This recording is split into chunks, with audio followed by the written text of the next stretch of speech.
Spinks, and you have my info on your little cover page of your handout.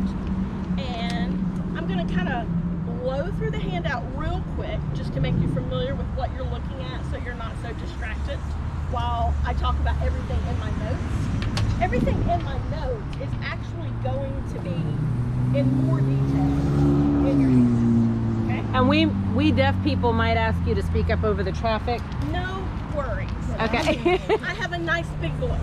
So, okay, so all my contact info is on the front page, and I am building an email group for an email once a month for that reminder of what to do in the garden that month. So if that's something that you're interested in being on my email list, you can email me or shoot me a text. Either way. So if you enjoy our workshop today, if you have any interest in succulents, I specialize in succulents, and I will be teaching a class at the AR workshop next weekend, and I have info on that as well. So I'm easy to find. So we're talking pollinators. Who are they? What do they do? And why do we need them? Okay, so in your little packet of info, you have a very handy list of pollinator flower preferences.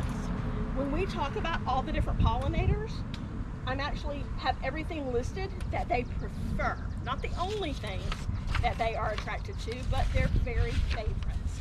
So if you absolutely love butterflies, here are some things you definitely want to have in your garden.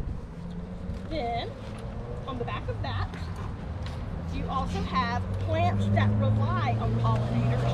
That's a very handy list as well. And pollinators, my very favorite topic. Jennifer messed up when she said that I could talk as long as I wanted to. Because I'm like, oh, we could talk a long time. And then I thought, you guys have something else to do on Saturday? So I just kind of put it all in Reader's Digest formula, and I'm giving you all of the resources to read more about it on your own time. So you have a lovely handout about bumblebees and why they are essential. At the very bottom of this page, you'll see it says visit www.pollinator.org. Go to that website. This kind of information is about all the different pollinators. So we'll kind of focus a little bit on bees today, but there's so much information, it will blow your mind for sure. So this talks about the facts of the bees. Online, when you have color photos, you get really great pictures of how the different bees look. Then on the back, there's a whole list of what you can do to help protect the bumblebees. And in this little box in the right, where it says resources, same kind of thing, all great websites. Each one of these brochures would have that same kind of info when you visit pollinator.org. And then something oh so important is resolving your pest problems without hurting pollinators. This talks about pesticides and what's safe to use and what you really don't want to use. And again, this is also from that same website, but these are just some things that we'll kind of focus on today. But that's what you have that you're taking home with you.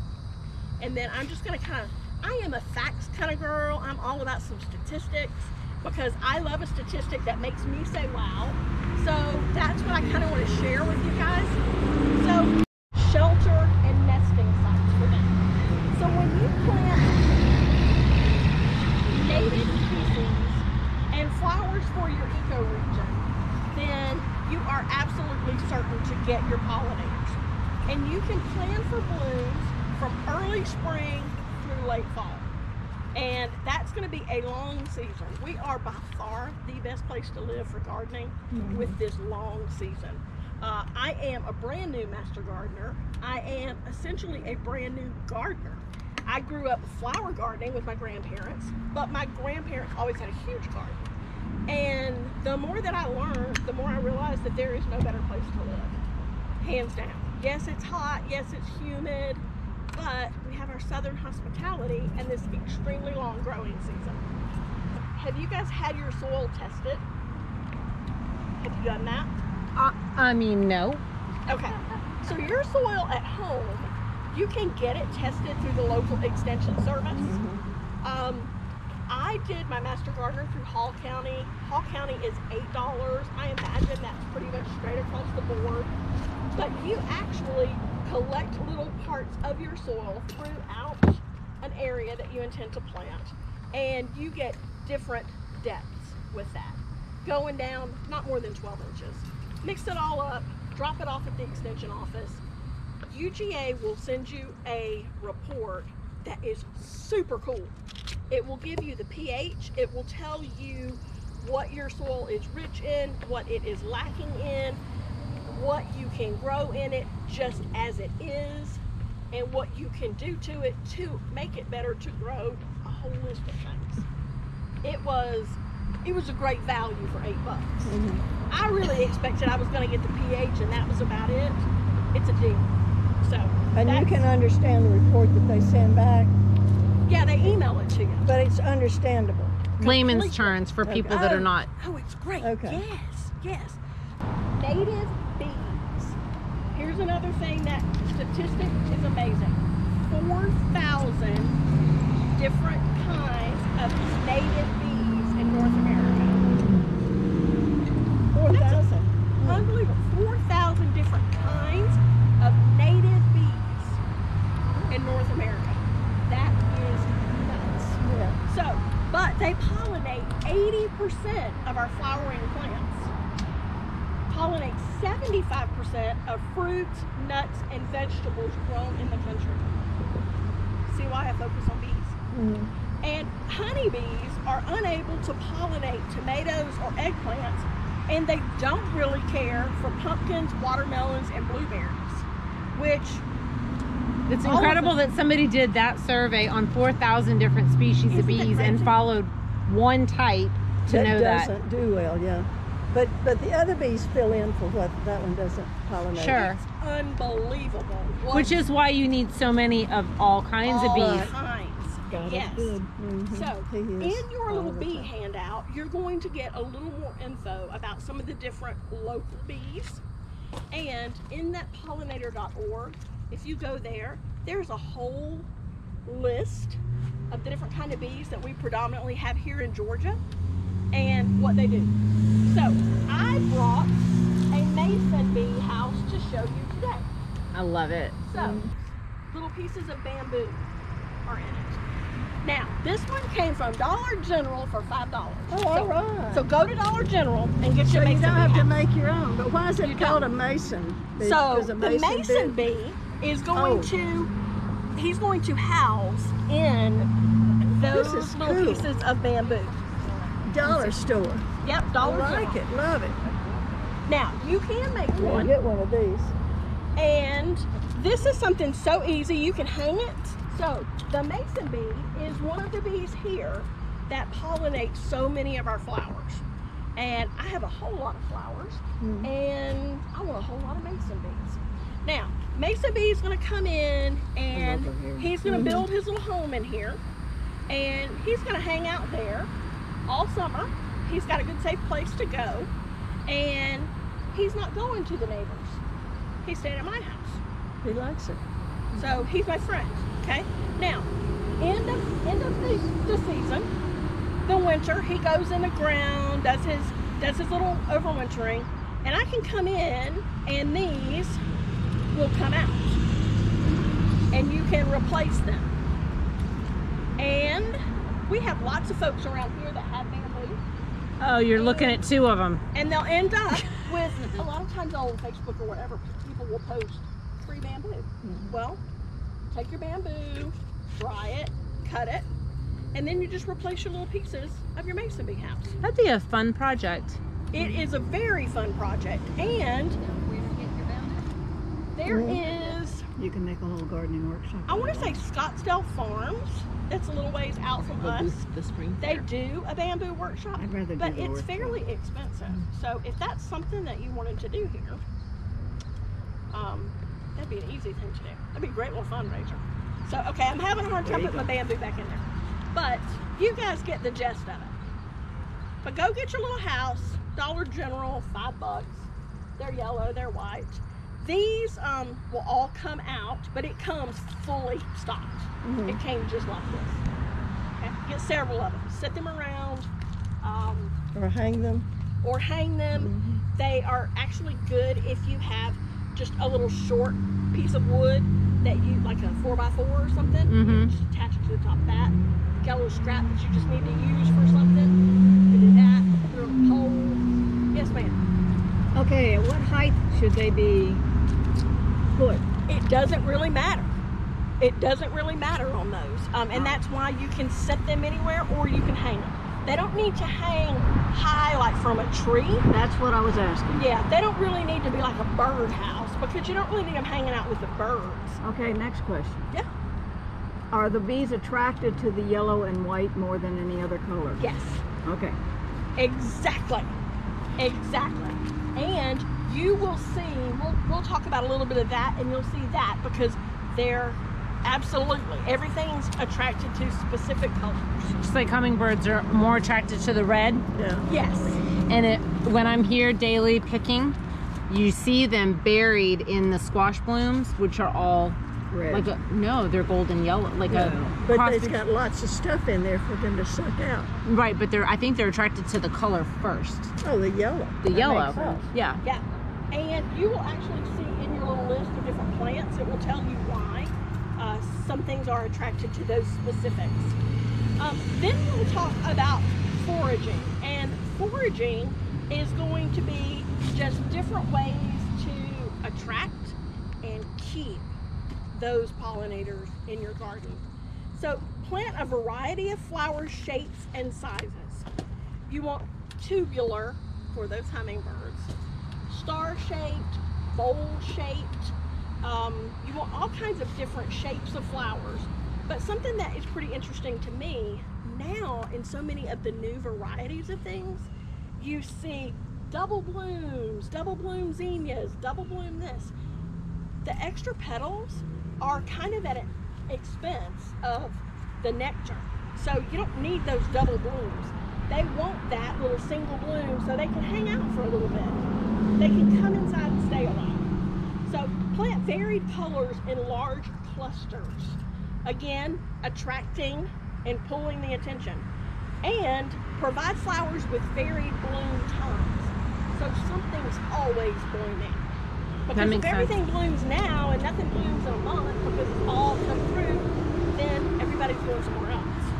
So plant in sunny locations and let some of your herbs go to flower.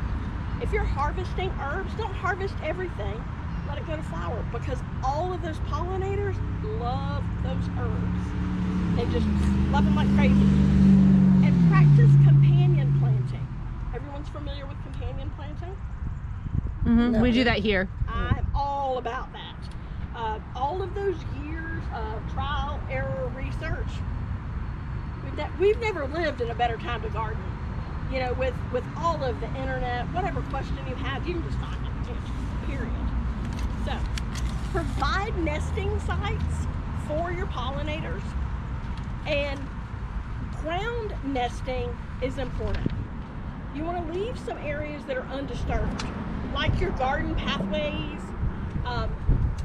Every driveway doesn't have to be paved. In this area, so many folks have paved driveways. But if you have an unpaved driveway, that's great too. Small dirt patches or a sand pit, just some things on the ground so everything doesn't have to go up to find something. I am especially guilty for wanting everything at eye level, and everything that's pollinating doesn't necessarily see it at eye level. So think low. And twig nesting. Leave some dried stems of your perennials and things that have flowered in woody debris and stumps. If you're taking a tree down and it's in kind of an out of the way area, don't worry about getting that stump up. Just let it hang out there. Something super hard for me is to not clean up everything in the fall. When everything has pretty much bloomed and it's finished up from the summer, I just want to clean it all out because the fall weather's great. And I think I'll clean it all out and it'll be perfect come spring. But all of those pollinators need somewhere to live all winter. And they need all of those areas to build their housing. So They live underground? they do. They do. The bees live the bees will live like in a flower bed just underneath something where you've had a lot of growth. How neat. They don't go like super deep. They can't in areas where it's colder, they do. But here, I mean, they're just going like right under your mulch. Yeah. I have never met a soul that said, I just want to squash all the butterflies. I'm scared of butterflies. I'm allergic to butterflies. There's nothing bad to say about butterflies. She said she's never heard anybody say that. So Oh. No, everybody loves a butterfly. I think they have the wrong name. It should be flutterby. I think so too. 50%. So there are more than 60 species of butterflies in Georgia. Wow. 60. That's crazy. So, just like the bee house, there are butterfly houses. Yeah. And they will be wood, like a block of wood, and they just have little slits. So apparently it just needs to be wide enough for the little body to swoop on in. It just sucks his little wings up and flies in. They have them at Michael's and Joann's, I believe, or Hobby Lobby. Yes, they do have them like at Garden Time or whatever it is in Snellville. So yeah, the garden places have them for sure. So, in talking about butterflies, you can definitely plant host plants for them, and there's more info in your handout, but there is a whole monarch society in Blairsville. Did y'all know that? No. But monarchs do come in swarms every year. Yep. So it is the Live Monarch Foundation, and it's a P.O. box. I actually brought my package to show you what you can get from this, and we can make a note of this address. This is a really cool thing. So there's a whole Save the Monarch program, and you can make a $5 donation, and they will send you milkweed seeds, and you can get northern, as in northern part of the state, southern as in southern part of the state, or mixed, all different kinds of milkweed. And they send you this whole little thing that tells you all about your growing instructions and all about the programs that they offer. So milkweed is what the monarch likes? Yes. Milkweed is the host I didn't know plant that. for the monarch. I didn't So, know the milkweed is going to be something that they will live on, and they will lay their eggs there. So, if you want to make a note of the address, and you can, I mean, I bought for $5, it was pretty great. But I obviously haven't planted mine yet, but I have some other milkweed that's come up. But you can become certified as a pollinator garden. You can become certified as a wildlife habitat, which is what this is, and I'll tell you about that more in a minute. But if you love pollinators, like I do, then that is something that you really might be interested in doing. And all of the things that you become certified as, a pollinator garden, a wildlife habitat, all in the world that is it gives you a check. Here, I'll pass it down. It gives you a checklist of the best practices. Well, to become a certified pollinator habitat, you actually submit photos of your plants growing. So I can send you all the details. That would be wonderful. Because now that you've got all this stuff blooming, it's an easy thing to get you certified right here. I would love that, and I would love to keep bees on this property for somebody else, for a beekeeper. Yeah. I would love that. Yeah, we've talked about trying bees at our house. My husband's really interested in them, but that's a job. Those bees are a lot of work. I don't want to become a beekeeper. I just want to. I just want to provide the garden I want for to do the everything to invite them over. And yes, let yes, their thing. including water. I keep a bowl them, yes, filled with water with rocks, perfect. so they can get on the rocks and get their little bee drink on. Perfect. I'm trying. And that's in your little info too, is about providing a water source for your pollinators.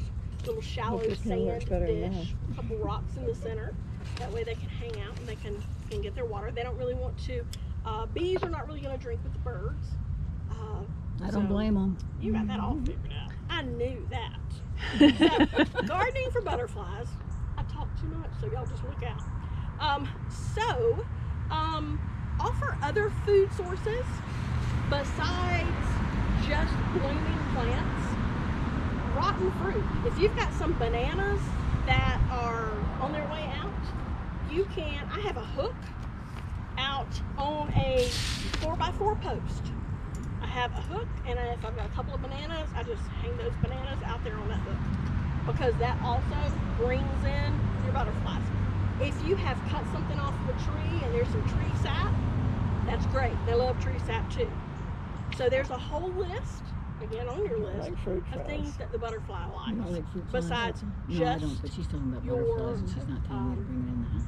blooming, pretty And things. only bananas. So, far. we just talked about puddling sites.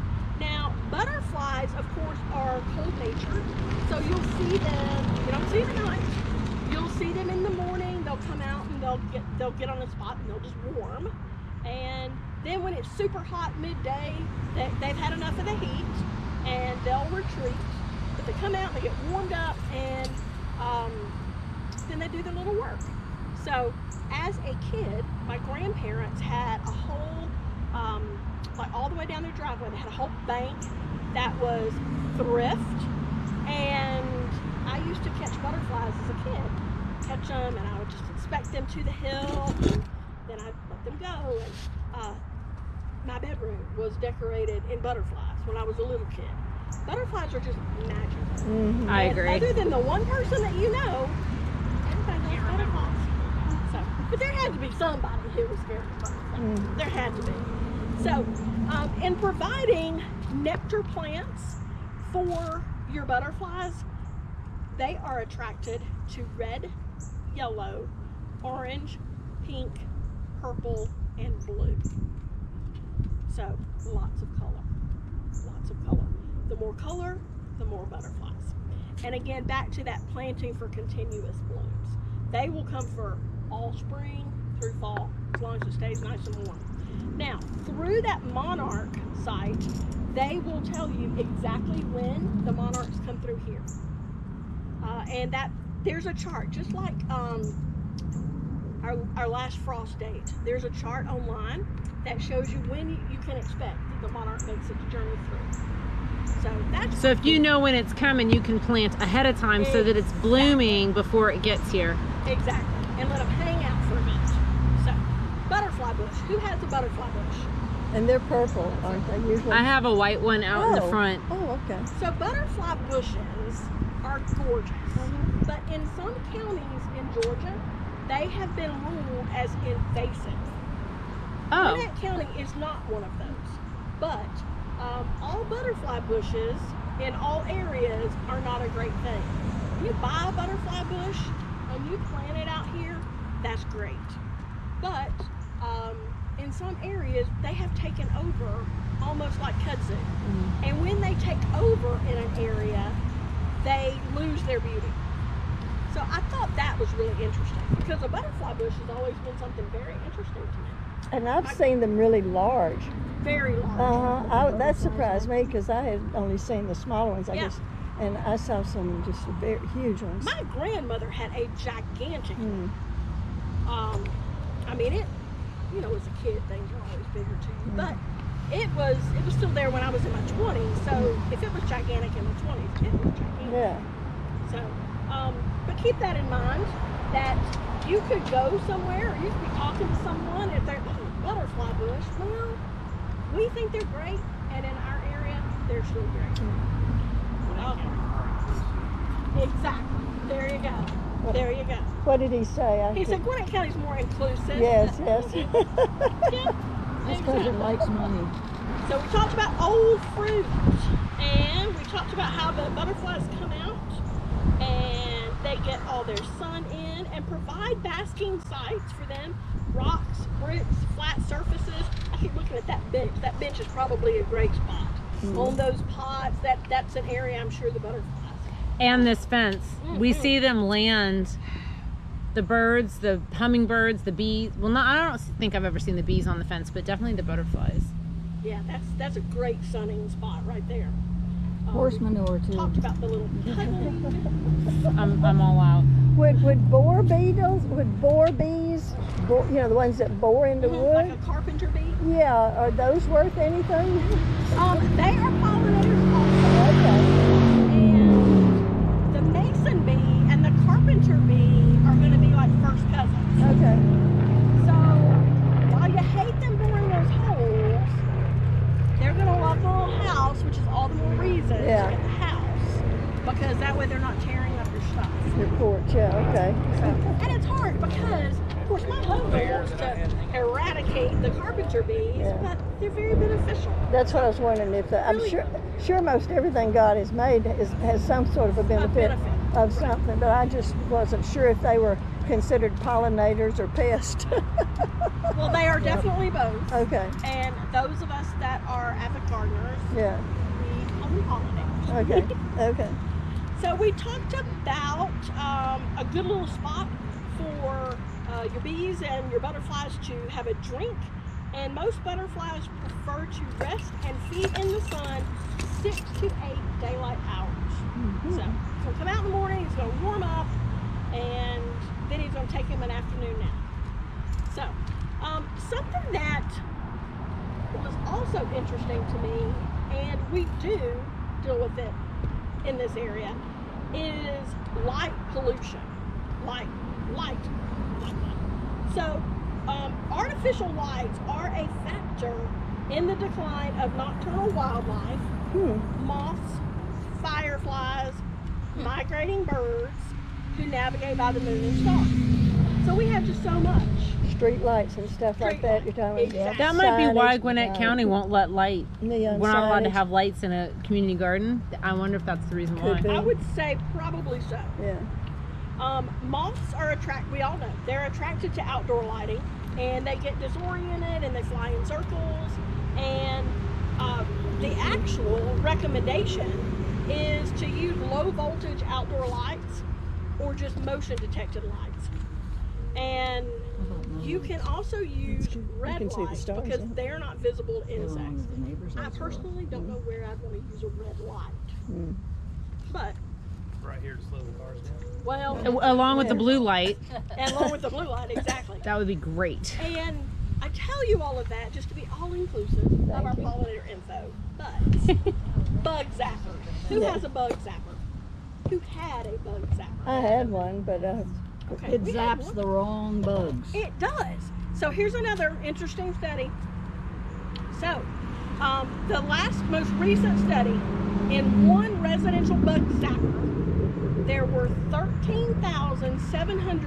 13,789 insects killed, and only 31 of those were biting insects.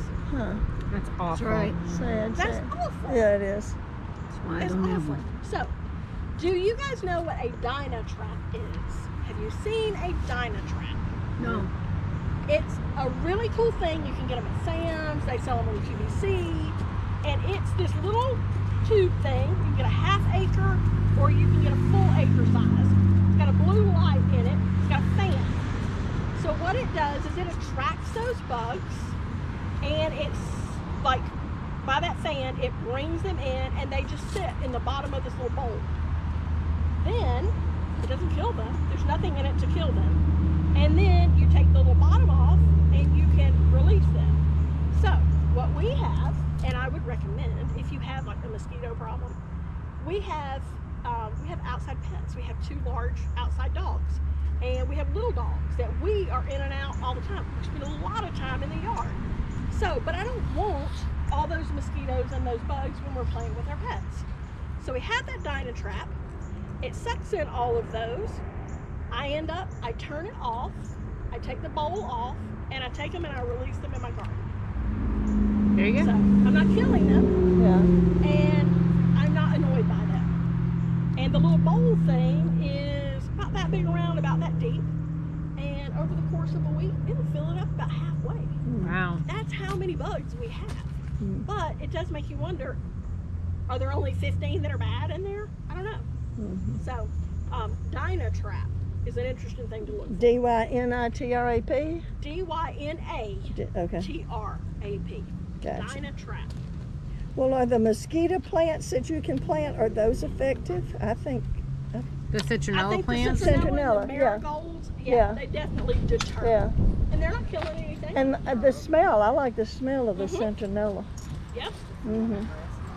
So then, flies. Nobody likes flies. But they, of course, are among the most common to feed on our flowers. And many flies are bee and wasp mimics. I don't know what the statistic is as to how many kinds of flies. In my mind, they're all yucky. Yeah, But if we can just keep them outside. especially the biting ones. No, the biting ones are wicked. No, wicked is But right. they pollinate apples, pears, strawberries, peaches, raspberries, and blackberries.